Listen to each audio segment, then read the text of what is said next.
La guerre au Soudan, qui dure depuis près de 3 ans, n'épargne rien, pas même l'héritage culturel du pays.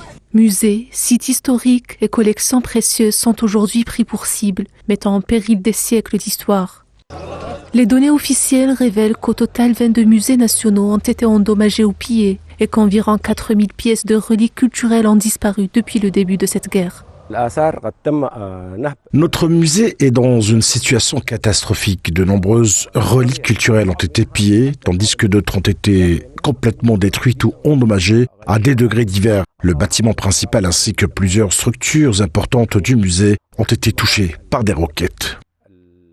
Profitant de l'effondrement des institutions, des réseaux de trafic illégal s'emparent de ces biens culturels pour les revendre sur des marchés internationaux. L'UNESCO et des experts archéologiques appellent le marché international de l'art à ne pas accepter de reliques d'origine inconnue. De nombreux musées ont été pillés et vandalisés, ce qui compte parmi les conséquences les plus graves du conflit. Cette dévastation menace de détruire notre culture, d'effacer notre histoire et de saper la reconnaissance par le peuple soudanais de son patrimoine historique et de son identité. Le gouvernement soudanais a annoncé mardi dernier avoir récupéré 570 pièces appartenant au patrimoine.